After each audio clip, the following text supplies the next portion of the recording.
ברוך אתה אדוני אלוהינו מלך העולם שהכל נהיה בדברו. One of the great teachings of Judaism, of course, is the idea of a Sabbath. Every seventh day of the week is a day of rest. You work 6 days of the week, but comes Shabbat, you rest. It wasn't so always. That's a new idea that Judaism introduced into the world. Where does that come from? According to the Torah, it's like this.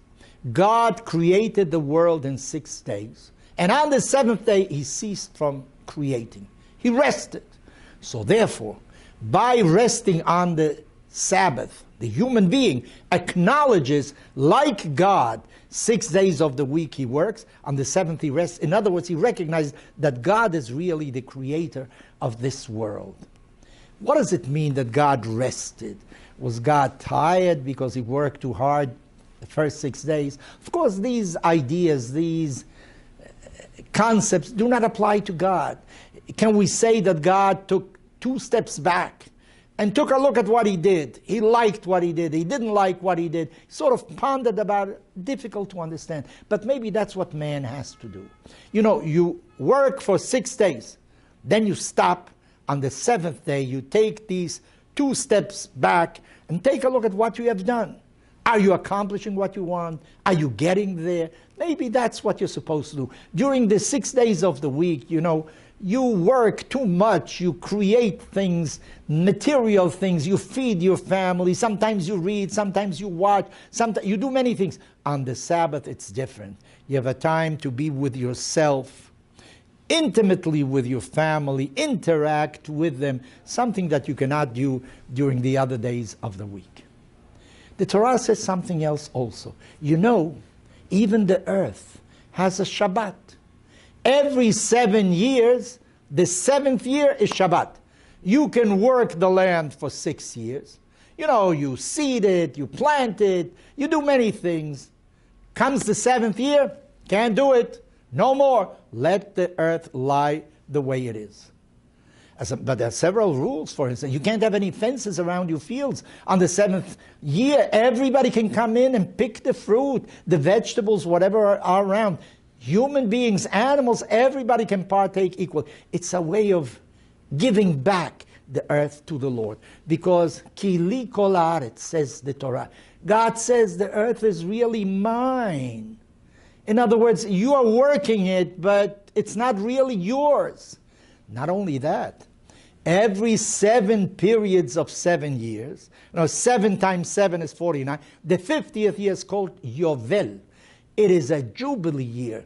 That's where you get the idea of, you know, not working anymore. After so many years, that year the earth goes back to God. There are no more human owners, with some exceptions. What is it trying to teach you? It's trying to teach you that the earth is not really yours. You're working it. You're helping along, but it's not really your property. You know, a table can be yours. You take a branch from a tree, you convert it into wood, you do all sorts of things, and you build a table. You have done something new, but not with the earth. As a matter of fact, our rabbis say, before you partake of a fruit, before you eat anything that grows out of the earth, you have to bless God. You have to acknowledge that the fruit really comes from God. Thereby you receive permission from God to use what is really His. But you have to bear in mind that you are not really the owner of this earth. This was created by God. He is really the owner of it. You know, there are many people that have difficulties in different epochs. Even in nowadays, running away from different situations. They want to get out of their country because of war, because of political reasons, because of persecution, intolerance. God knows why. But they need a visa. They need a passport. What is this business of borders? Countries with borders. What is, the earth is really yours? We are living in such a time right now.